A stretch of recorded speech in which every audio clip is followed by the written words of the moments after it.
Corona पर केंद्रीय स्वास्थ्य मंत्री डॉक्टर हर्षवर्धन ने कहा है कि 30 एयरपोर्ट पर यात्रियों की स्क्रीनिंग की जा रही है। विदेश से आए लोगों की स्क्रीनिंग के पुख्ता इंतजाम किए गए हैं। स्वास्थ्य मंत्री ने कहा स्क्रीनिंग में कोई लापरवाही नहीं बरती जा रही है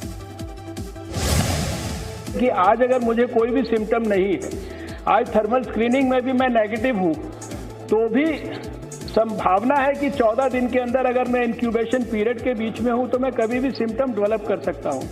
इसलिए जिसके संदर्भ में कोई भी डाउट होता है, उन सारे लोगों की डिटेल्ड जानकारियां देश में सभी डिस्ट्रिक्ट्स में जो सर्वेलेंस ऑफिसर्स हैं और स्टेट गवर्नमेंट्स हैं उनके हेल्थ डिपार्टमेंट्स तक पहुंचाई जाती हैं।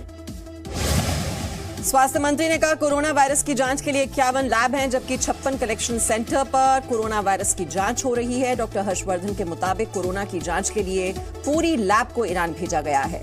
हर दिन राज्यों से कोरोना पर रिपोर्ट ली जा रही है। भारत में कोरोना से संक्रमित मरीजों का आंकड़ा 73 तक पहुंच गया है। 56 भारतीय जबकि 17 विदेशी नागरिक कोरोना से संक्रमित हैं।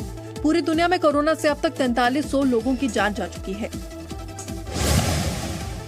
दुनिया भर में फैलते जा रहे कोरोना वायरस के खतरे को देखते हुए दिल्ली में हेल्पलाइन नंबर जारी किए गए। केंद्र सरकार ने दिल्ली में कोरोना संक्रमण के लिए 11 हेल्पलाइन नंबर जारी किए। कोरोना वायरस से बचने के लिए एयर इंडिया ने 28 मार्च तक इटली जाने वाली सभी फ्लाइटें रद्द कर दी हैं। इसके साथ ही एयर इंडिया की दक्षिण कोरिया जाने वाली फ्लाइट भी 25 मार्च तक रोक दी गई है।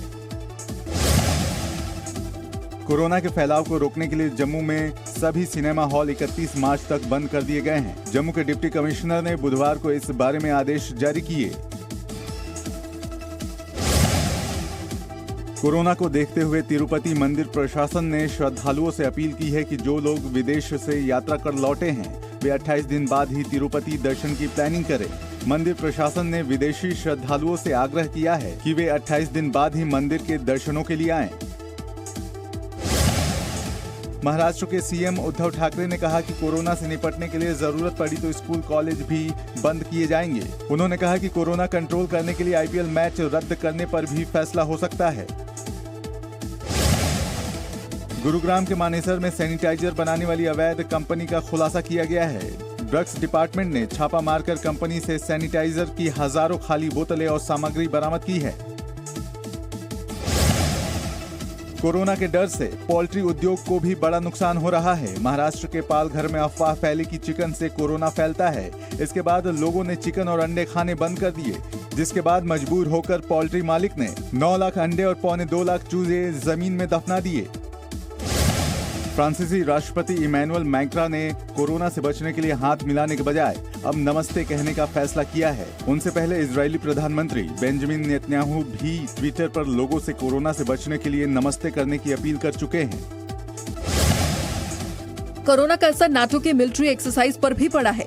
नॉर्वे में इन दिनों 10 देशों के 14,000 सैनिक कोल्ड रिस्पॉन्स ड्रिल के लिए जमा हुए हैं, लेकिन कोरोना का प्रकोप बढ़ते देख नॉर्वे ने इस एक्सरसाइज को रोकने का फैसला लिया है।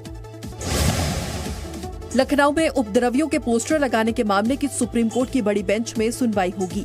योगी सरकार ने कोर्ट में दलील दी है कि बंदूक लहराने वाले दंगइयों की कैसी निजता है। पोस्टर को हटाने के इलाहाबाद हाईकोर्ट के आदेश के खिलाफ यूपी सरकार ने सुप्रीम कोर्ट में अपील की थी। हालांकि कोर्ट ने इस मामले में हाईकोर्ट के आदेश पर स्टे नहीं लगाया है।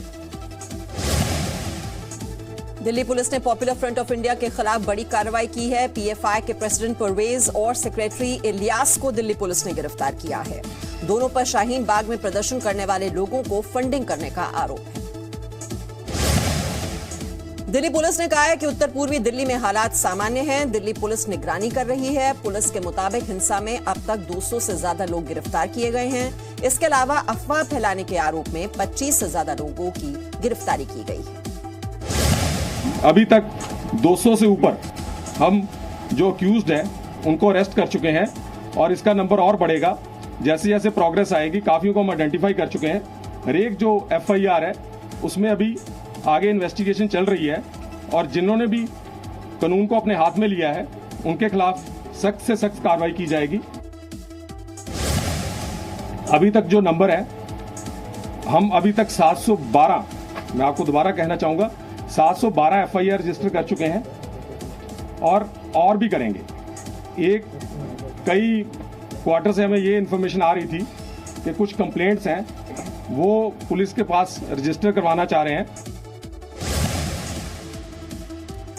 कांस्टेबल रतनलाल की हत्या के आरोप में 7 लोग गिरफ्तार। इनके नाम हैं सलीम मलिक, मोहम्मद जलालुद्दीन, मोहम्मद अयूब, मोहम्मद दानिश, मोहम्मद सलीम खान, आरिफ मोहम्मद यूनुस, मोहम्मद सलीम गाजियाबाद का था। शिया और सुन्नी वक्फ बोर्ड की गोपनीय फाइलें चोरी हुई। 5 साल से ज्यादा के सभी पुराने रिकॉर्ड गायब। सीबीआई जांच शुरू होने से पहले फाइल गायब होने से मचा हड़कंप। शिवसेना ने अपने मुखपत्र सामना में कांग्रेस पर तंज कसा। लिखा, सिंधिया का बीजेपी में जाना कांग्रेस के अहंकार और नई पीढ़ी को कम आंकने की वजह से हुआ। मध्य प्रदेश जाने से पहले ज्योतिरादित्य सिंधिया ने दिल्ली में केंद्रीय गृह मंत्री अमित शाह से मुलाकात की। सिंधिया यहां रक्षा मंत्री राजनाथ सिंह से भी मिले। पार्टी में शामिल होने के बाद ज्योतिरादित्य सिंधिया की ये पहली औपचारिक मुलाकात थी। राजस्थान के उप मुख्यमंत्री सचिन पायलट ने ट्वीट कर कहा है कि सिंधिया की नाराजगी को पार्टी के भीतर सुलझाया जा सकता था।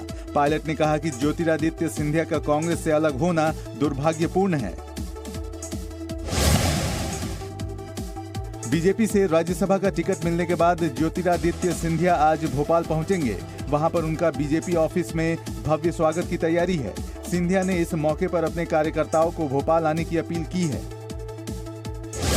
मध्य प्रदेश कांग्रेस के पूर्व चीफ अरुण यादव ने कहा कि ज्योतिरादित्य सिंधिया के बीजेपी में जाने से पार्टी पर कोई असर नहीं पड़ेगा। उन्होंने कहा कि सिंधिया को राज्यसभा में जाना था, वो अपने मंसूबों में कामयाब हो गए हैं। ज्योतिरादित्य सिंधिया के कांग्रेस छोड़ने के साथ ही पार्टी में इस्तीफों का दौर शुरू हो गया है। ग्वालियर में माधवराव सिंधिया के चित्र के सामने बड़ी संख्या में कार्यकर्ताओं ने कांग्रेस पार्टी की प्राथमिक सदस्यता से सामूहिक इस्तीफा दिया। ज्योतिरादित्य सिंधिया के जाने के बाद मध्य प्रदेश में कमलनाथ सरकार संकट में है। इस पर राजगढ़ के एक किसान दुलीचंद राठौर ने गाना गाया, जो सोशल मीडिया पर जमकर वायरल हो रहा है।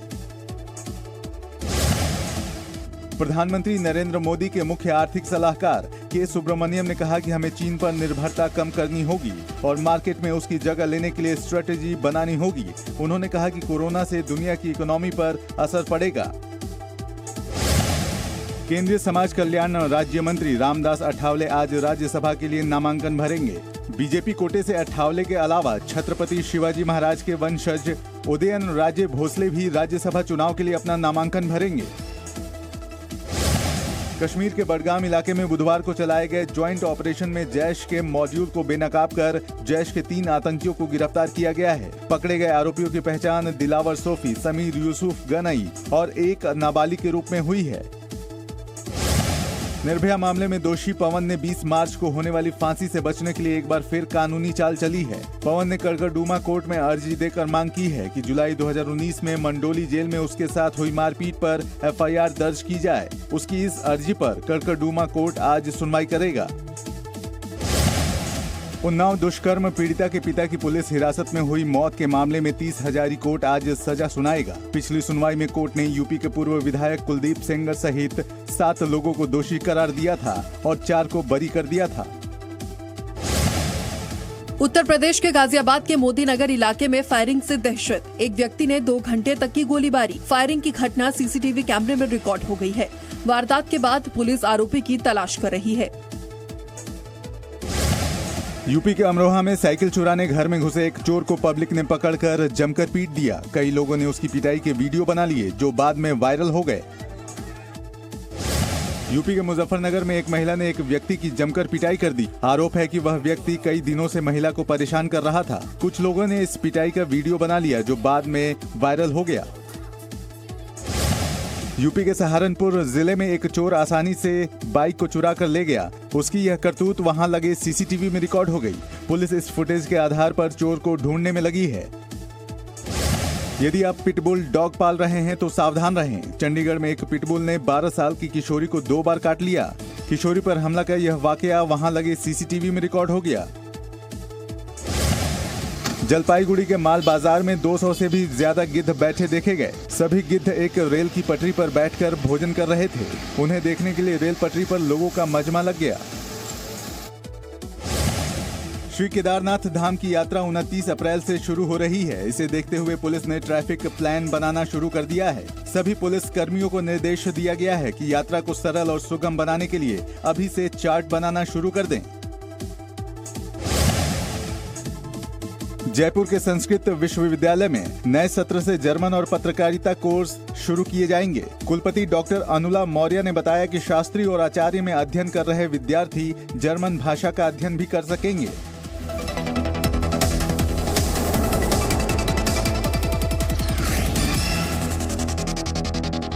No signal, no worry. Presenting Z News app with live TV, latest updates and expert opinion. Available on Google Play and App Store. Download it now.